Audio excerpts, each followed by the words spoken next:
Cuando intentamos definir qué es una biblioteca, lo primero que nos suele venir a la cabeza es la imagen de un lugar donde se almacenan los libros y se ponen a disposición de los usuarios. Esto desde luego no deja de ser cierto, pero si nos restringiésemos solo a eso, no dejaríamos de estar suscribiendo un concepto muy pobre de biblioteca. Hay, a mi juicio al menos, 3 razones poderosas que nos permiten dudar de la exactitud de esa definición. La primera de ellas es que si reducimos la imagen de la biblioteca a la del espacio físico en el que se almacenan los libros, la realidad actual nos contradice, pues hace ya tiempo que ese espacio se ha extendido también al ámbito de lo digital.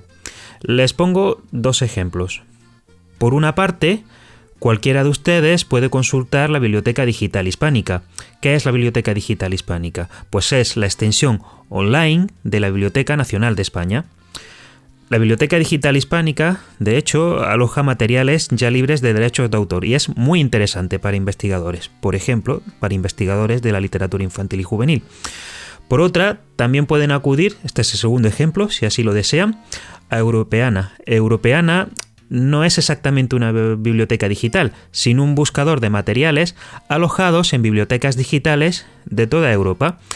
Si deciden consultar cualquiera de estos 2 recursos de la red, y ambos son totalmente recomendables, descubrirán que no son solo libros y artículos lo que se van a encontrar en ellos. Y no son solo libros porque la segunda razón para poner en duda que las bibliotecas sean meros almacenes de libros es precisamente que las bibliotecas no solo custodian libros, sino también otros muchos materiales audiovisuales, por ejemplo, grabaciones musicales y cinematográficas entre ellos. También materiales artísticos, cuadros, grabados, manuscritos, sin ir más lejos, y hasta lúdicos. Piensen, por ejemplo, que en la propia Facultad de Ciencias de la Educación de la Universidad de Granada pueden encontrar juegos de mesa junto a este otro tipo de materiales. Bien, la tercera razón para poner en duda que las bibliotecas sean solo depósitos de libros es, a mi juicio, la más importante, y consiste en lo siguiente. Una biblioteca es un espacio que congrega a una comunidad humana. Sin esa comunidad puede haber estanterías con documentos de todo tipo, como hemos dicho, pero no habrá en ningún caso bibliotecas. Y esto último es muy importante. Es fundamental que se tenga en cuenta por un motivo que en educación resulta decisivo.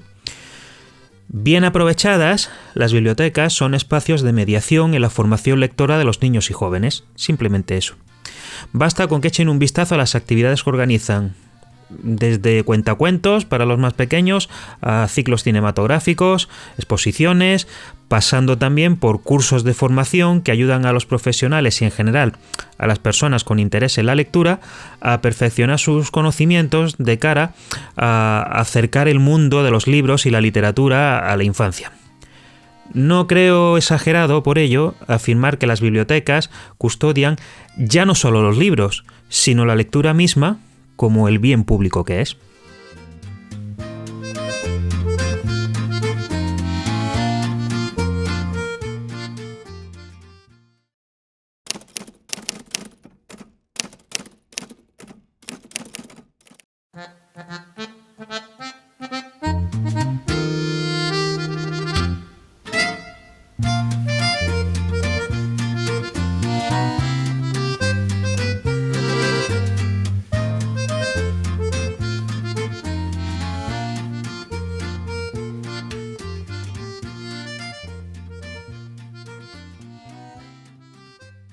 No tengan duda, todo centro contará con una biblioteca escolar.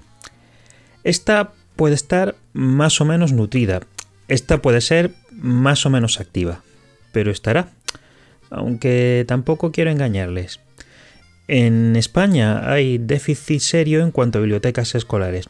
Cuando digo que hay déficit no me refiero a que haya pocas bibliotecas escolares, pues ya digo que cada centro suele tener una. Sino me refiero a algo que tiene que ver más con la manera de gestionarlas. De una parte, el Estado dedica pocos recursos en los centros públicos al mantenimiento y adquisición de nuevos fondos, y eso ya es un problema, no nos va a sobrar el dinero, ya se lo digo.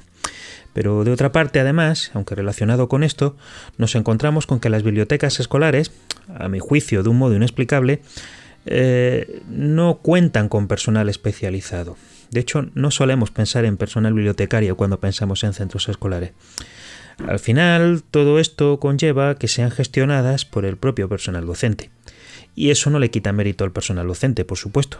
Hay centros que hacen trabajos extraordinarios. De hecho, hay centros que hay trabajos espléndidos con las bibliotecas escolares. Pero no deja de conllevar todo eso una falta de especialización que a lo largo se tiene que hacer notar. De hecho, deberíamos luchar porque se implantase la figura del bibliotecario o la bibliotecaria profesional en los centros escolares. Otra cuestión bien distinta es que junto a la biblioteca de centro o biblioteca escolar, y siempre en colaboración con ella, convenga que armemos una biblioteca de aula. Sí, una biblioteca de aula, pero ¿cómo sería esa biblioteca del aula? O biblioteca de aula, perdón. Vamos a dedicar un tiempo a pensar en ello. La primera cuestión que debemos dirimir tiene que ver con los fondos. Estos pueden ser de dos tipos, permanentes o temporales, o permanentes y temporales, porque no son incompatibles. De hecho, conviene que no lo sean. De este modo, hablamos de fondos permanentes y estos están pensados para durar un periodo largo de tiempo, normalmente años. Y de fondos temporales, si los libros que vamos añadiendo a nuestra biblioteca de aula están en ella de paso. Pongamos, cuando digo de paso, que un curso o incluso un trimestre. Ya les digo, de todas formas, que la contraposición entre fondos permanentes y fondos temporales no implica opciones excluyentes. Podemos tener un fondo permanente que incluya obras especialmente recurrentes y obras de referencia, como son, por ejemplo, los diccionarios, las enciclopedias, los libros de texto. A todo ello me refiero cuando hablo de fondos de referencia, de fondos de consulta, si lo prefieren así. Junto a este fondo habría un fondo temporal que se iría conformando con las lecturas ocasionales que nos vaya marcando la programación de nuestro curso. Ya les decía que no eran opciones incompatibles. Ahora bien, sobre los fondos aún tenemos que tener en cuenta una cuestión. Sería deseable que cada aula contase con un presupuesto anual para la adquisición de libros. Por supuesto, que al principio de curso recibiésemos un dinero para poder comprar lo que nosotros estimemos oportuno, mucho o poco, pero alguno. Lo cierto es que ya sabemos que esto no ocurrirá, no va a haber dinero, no va a haber ninguno. Hay, sin embargo, varias maneras de afrontar esta falta de presupuesto. Una de ellas, y esta es imprescindible, consiste en colaborar activamente con la biblioteca escolar del centro para tomar en préstamo de ella, de manera temporal, los fondos que necesitamos en nuestra biblioteca de aula según nuestras necesidades. Otra manera, bastante interesante aunque delicada, consiste en acordar con las familias de cada niño o niña que aporten un libro al fondo común, que al final del curso, por supuesto, se les devolvería. Serían libros que poseerían en propiedad y que dejarían temporalmente a la biblioteca de aula. Es posible, por supuesto, que algunas de estas familias no estén por la labor de colaborar, que si los libros son caros, que para qué se necesitan, etcétera, las rémoras habituales. Pero si conseguimos que lo hagan, se sentirán comprometidas con la labor educativa que realizamos. Y esto tiene una cosa importante, y es que las familias insistirán ya desde casa en la necesidad de cuidar un patrimonio común. Pues los libros en las bibliotecas, no lo olvidemos, además de almacenados, necesitan ser tratados con esmero. Una idea en la que voy a volver a insistir. Las bibliotecas no solo depositan libros, los custodian, es decir, los cuidan de lo que es común.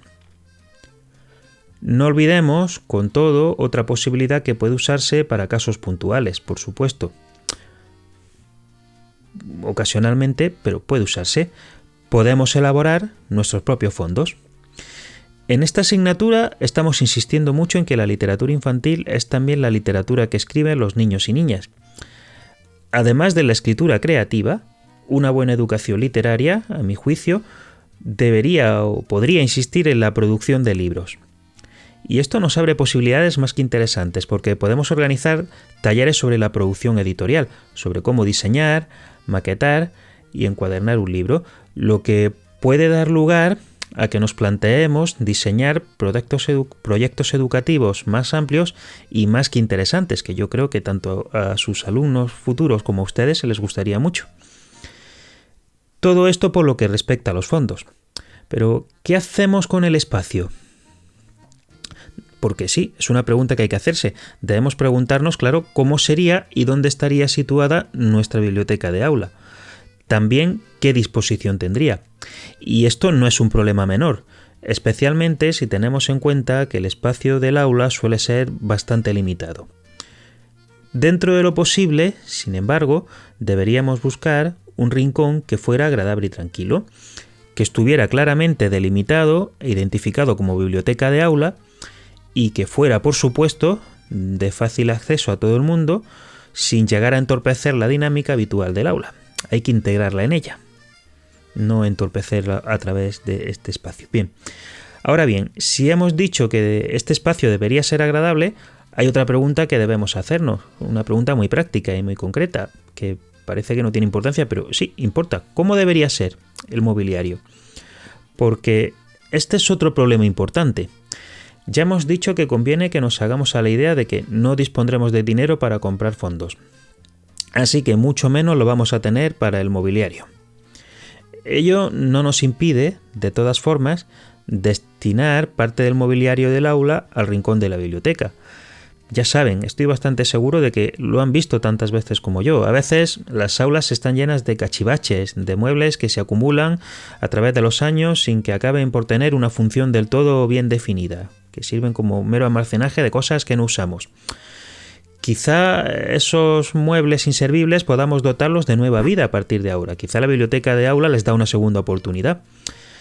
Tengamos en cuenta, de todas formas, que todavía podemos considerar otra opción, además de esta. Y esta segunda opción que les voy a proponer es, si cabe, más interesante. ¿Y si fabricamos nuestro propio mobiliario?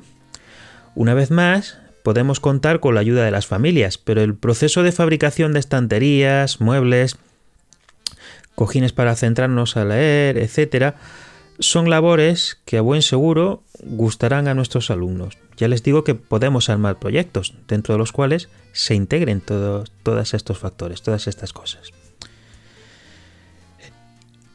Como les gustará a nuestros alumnos, por cierto, implicarse en la decoración. Todavía no hemos hablado de la decoración, pero también es importante.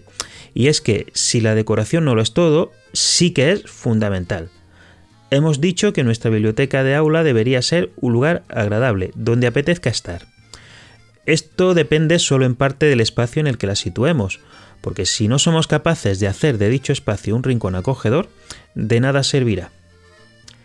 Conviene, como en tantas otras cosas, que conozcamos bien a nuestros alumnos y alumnas para diseñar una biblioteca que sientan como suya. Es muy importante que ese espacio se perciba como común, como algo que es para todo el mundo, como algo que han hecho con su propio trabajo también, que han ayudado a construir, porque de hecho deben ayudar a construirlo. Les dejo una sugerencia. Hagan tormenta de ideas con los pequeños. Invíteles a que propongan. Decidan y descarten. Y verán cómo sentirán que ese espacio les pertenece desde el principio. Junto a todos estos factores están los usos. Parece una tontería, pero no lo es. Si pensamos en los usos que tiene una biblioteca, normalmente pensamos en el préstamo de libros. Alguien llega, pide un libro, se lo lleva, se lo damos y ahí se acaba la función de la biblioteca. Es un lugar de paso. Y ese uso es sin duda fundamental, por supuesto. No es que esté descartado, ni mucho menos de nuestra biblioteca de aula, pero no es el único. Para empezar, y si pensásemos que ese fuera el único, si nos quedamos en la simple idea de préstamo, tendremos que acordar unas normas y designar a una persona que las gestione, que gestione el préstamo. Quizá pueda hacerse una coordinación rotatoria de la biblioteca de aula, que implique a todos los agentes que la componen dentro de nuestra pequeña comunidad. Los propios alumnos, los propios niños pueden gestionarla de manera rotatoria. Pero en la biblioteca de aula pueden hacerse también otras cosas, además de prestar libros, no perdamos eso de vista. Se pueden hacer sesiones de lectura libre, se pueden hacer sesiones de cuentacuentos, se pueden hacer presentaciones, dar conferencias y, por supuesto, clubes de lectura a los que se invite tanto a nuestros alumnos como a los de otras aulas del centro y, por supuesto, a las familias. ¿Por qué no? Llevar a las familias al aula. Estas son solo algunas ideas de las que se me ocurren a mí. Casi las estoy improvisando, pero no dudo de que a ustedes no les faltarán otras tan interesantes o más que estas que les cuento. Pónganse a pensar en ellos, seguro que con algo darán. Queda ya una última cuestión por dirimir. Muchos docentes, en su práctica del día a día, se limitan a seguir un libro de texto. No tengo mucho que decirles a quienes hacen esto desde una asignatura de didáctica de la literatura. Más que sería deseable que fuésemos capaces de generar nuestros propios recursos en lugar de limitarnos a aceptar los que nos imponen las editoriales.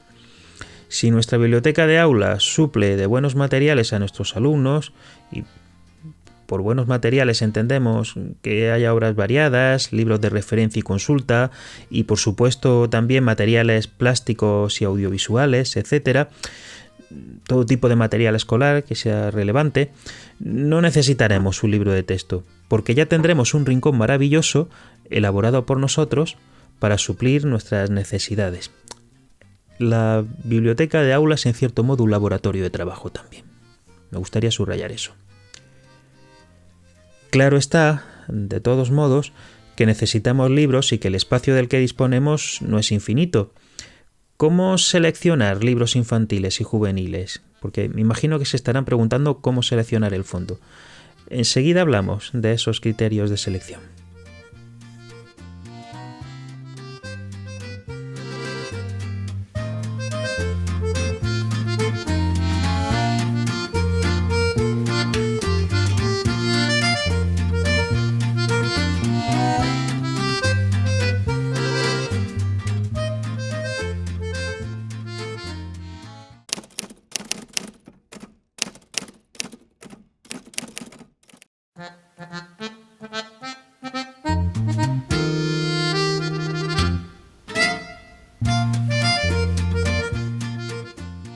A menudo, por mi trabajo, mucha gente me pide recomendaciones de libros para sus hijos. Es algo que yo hago encantado, por supuesto, pero no sin plantear antes algunas preguntas, porque lo primero que hay que tener en cuenta es que no existe ningún libro mágico ni nada por el estilo. No circula por ahí esa obra que le entregamos a los niños más pequeños y hace su efecto sin una labor de mediación. No funciona así. Los adultos, y esto es importante, somos los primeros mediadores entre los libros y los niños. Por eso estos criterios, en realidad, se dirigen a nosotros, a los mediadores. Y con ellos vamos a comenzar. El primer criterio que tenemos que tener en cuenta es que los niños no son robots. Sí, ya sé que lo tenemos claro, pero lo cierto es que en materia de libros para niños no siempre lo parece, la verdad. Un robot está programado para actuar de una determinada manera. Un niño no. Eso no nos libra a los adultos de caer en la tentación del mito de la edad. Un momento. ¿El mito de la edad? Pues sí, el mito de la edad. Las editoriales, sobre todo, tienden a clasificar los libros según las edades a las que se supone van dirigidos. No diré que es del todo un mal parámetro. Como es evidente, ayuda a orientarse y a no cometer disparates. Disparates como, por ejemplo, pues por mucho que queramos, no empezamos nuestra vida lectora con Guerra y Paz, de Tolstoy, pero quizás sí con Donde viven los monstruos, de Maurice Sendak. La edad no deja de ser un parámetro más. En todo caso, no diría yo que el más importante, ni tan siquiera uno tan decisivo como se piensa. Hay otros factores diferenciales que importan tanto o más que la edad, puesto que no hay dos niños iguales y a menudo lo único que los iguala es precisamente la edad. Lo único que los iguala en el aula a veces es eso. ¿Qué otros parámetros podemos observar? Para empezar, no todos los niños tienen los mismos gustos. Es importante que conozcamos bien al grupo con el que estamos trabajando, tanto para saber lo que comparten sus miembros, como para ser conscientes de las diferencias que mantienen entre sí, que también importan y mucho. En función de eso, podemos decidir qué tipo de libro le va mejor a cada cual. Para continuar, digamos que no todos los niños vienen del mismo ambiente, ni mucho menos. Algunos se crían en un hogar lector, en el que les se ha leído en voz alta desde pequeños y en el que cuentan con acceso a los libros de manera frecuente. Otros, en cambio, y son muchos, vienen de hogares muy reticentes a la lectura, donde los libros escasean o directamente ni existen. Si no parten del mismo sitio, no deberíamos destinarles tampoco los mismos libros. Esa es una cuestión de sentido común. Y para finalizar, como último parámetro, diremos que no todos los niños desarrollan las competencias y habilidades que se requieren para leer, para convertirse en lectores, al mismo tiempo. La escuela no debería tener prisa nunca, pero en este aspecto menos que en ningún otro. Que dos niños compartan edad no significa que aprendan a leer del mismo modo y al mismo tiempo. Parte de la labor de un buen mediador consiste, por ello, en saber observar para propiciar el encuentro necesario en el momento oportuno. Como segundo parámetro, vamos a establecer el siguiente. Los libros no son aspirinas. Si nos duele la cabeza, por ejemplo, nos tomamos una aspirina y se nos pasa, lo cual está muy bien. Si buscamos algo concreto, los libros pueden ayudarnos a lograrlo, no digo yo que no, pero no funcionan como una aspirina. Muchos adultos se han convencido de que todos los libros que les destinemos a los niños tienen que mostrar una utilidad concreta, inmediata, tangible, reconocible, como quieran llamarlo. El mercado editorial de la literatura infantil y juvenil lo sabe y no pierde por ello ocasión de suministrar esos libros aspirina o libros para. Encontramos así libros para ser más inclusivos, para perderle el miedo a la oscuridad, para superar un trauma, para aprender a empoderarse, para. Nada de malo tiene eso en principio. Pero cuando emprendemos ese camino, en el fondo, seguramente estamos asumiendo que los niños nos piden en todo momento ser educados y que los adultos deberíamos darles cada 8 horas su dosis de esa sustancia curativa, entre comillas, que llamamos moralina. Por no hablar de que quizá con ello proyectamos la escala de valores propia del mundo adulto sobre el universo infantil. Dicho de otra manera, intentamos colonizar la mente de los niños y no creo que tengamos derecho a eso. Personalmente, creo que los libros no tienen por qué servir para nada. Ya está. Y siempre será más respetuoso con los lectores de todas las edades dejar que decidan ellos sin imponerles nuestro criterio didáctico que obligarles a que lo sigan. En realidad, solo hay un criterio que, si de lo que hablamos es de educación literaria y no solo de libros, me parece realmente relevante, y ese criterio es el siguiente. Si pasamos al tercer criterio, que es que no pueden faltar los libros que atesoren calidad literaria. Esto parece de perogrullo, o dicho de otra manera, uno de los objetivos de la educación literaria es la formación de lectores capaces de enfrentarse a buenos textos desde el punto de vista literario, así como desde el punto de vista artístico, si hablamos de libros infantiles, donde, como sabemos, la ilustración es fundamental. No buscamos que nuestros alumnos salgan de la escuela habiendo leído, sin más, sino que lo hagan habiendo leído literatura, en concreto literatura. Esta es una palabra muy importante en una asignatura como esta, como es obvio. Claro está que ese criterio nos plantea una objeción nada baladí, porque ¿cómo determinamos la calidad literaria de un libro? Confieso que a mí me cuesta mucho explicármela si no es de manera intuitiva.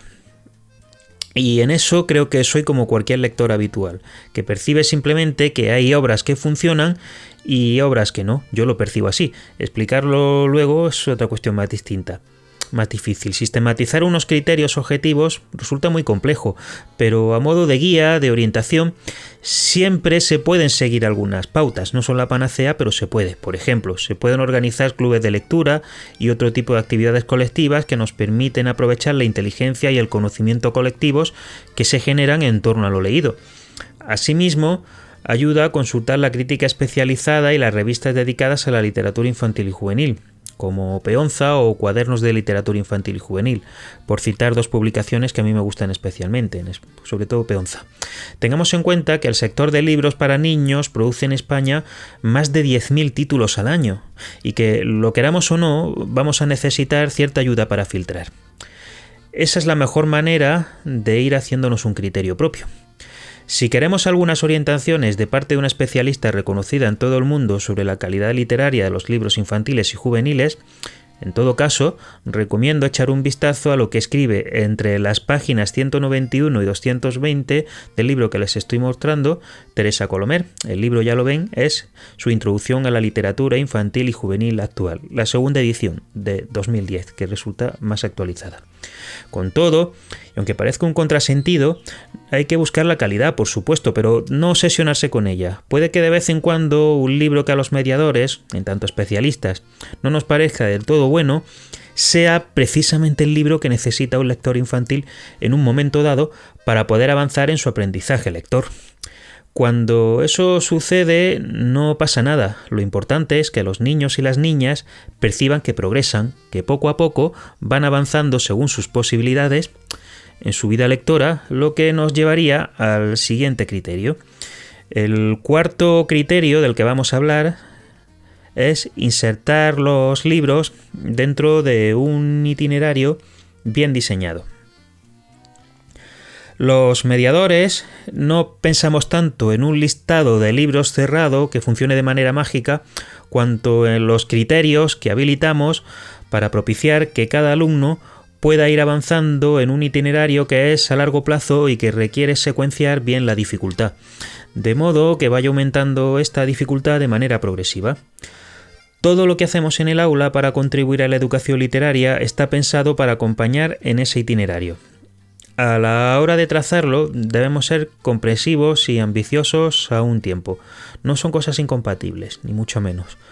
Comprensivos porque, como digo, no conviene nunca programar lecturas que estén más allá del alcance de un niño concreto. Si hacemos eso perdemos el tiempo. Y también comprensivos porque quizá en el aprendizaje lector habrá idas y venidas, avances evidentes y pequeños pasos atrás que se producen de vez en cuando. Pero decía también que debemos ser ambiciosos, porque de todas formas tampoco se trata de conformarse con que nuestros alumnos se estanquen en lo mínimo posible. Siempre hay que pedir que vayan un poquito más allá. Hay maneras de ir propiciando ese avance. Se puede secuenciar la dificultad, como decimos, pero también el acceso a los clásicos, por ejemplo. Aunque algunos sectores de la crítica los desprecian, yo particularmente tengo un sobrino que fue lector voraz de los libros de Jerónimo Stilton, El ratón detective, como quizás lo han sido algunos de ustedes. Les confieso que jamás los vi como una pérdida de tiempo, y menos al observar cómo, con la perspectiva de los años, tales libros no resultaron ser el punto de llegada de mi sobrino en su vida lectora, sino el punto de partida para hacerse con las claves de la novela de detectives. Aún recuerdo, de hecho, el deslumbramiento que le produjo descubrir, pasado el tiempo, a Conan Doyle con su serie sobre Sherlock Holmes. En cierto sentido, se trataba de un mundo que ya era suyo y que ahora se reapropiaba de un modo más complejo, y reapropiarse las cosas de un modo más complejo es satisfactorio, se mire por donde se mire. También las adaptaciones de clásicos pueden ayudar a no desestimarlos demasiado pronto. Son muchos los niños que no llegan a los clásicos porque se les insiste en leerlos íntegros y a destiempo.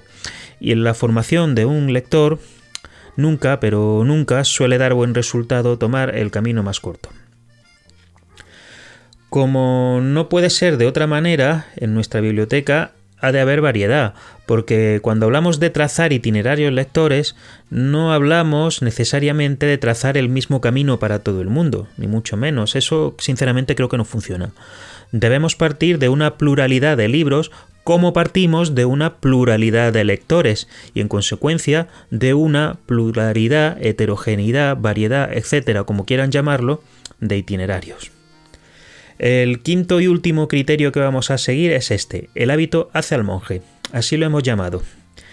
Realmente es muy difícil generar un hábito lector en los demás si, por una parte, nosotros mismos, los mediadores, carecemos de él, ni si, por otra parte, el hábito conseguimos que sea realmente un hábito. La lectura debe ser una constante en el aula y en la casa.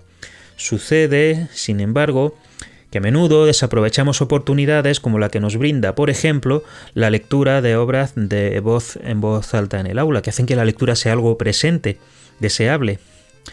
Confieso que no me importa tanto el conocimiento de datos sobre literatura que puedan llegar a atesorar los niños, cuanto que no lleguen nunca más realmente los maravillosos libros que para ellos se escriben e ilustran.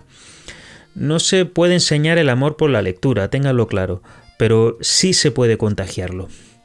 Para ello, tiene que estar presente como algo disfrutable, como algo deseable, tal cual decía antes, y no como una especie de horizonte de conocimientos, de batería de conocimientos que hay que atesorar, que hay que tener para aprobar un examen. Esto último se puede hacer sin ni siquiera necesidad de abrir un libro. Más que un criterio, esto que les voy a decir ahora es un consejo. Empiecen desde ya a llevar un registro de los libros infantiles y juveniles que leen. Yo creo que es la manera más efectiva que conozco de saber cómo podemos mejorar nuestras vidas, si lo que perseguimos es, en última instancia, mejorar también las de nuestros alumnos. Muchas gracias.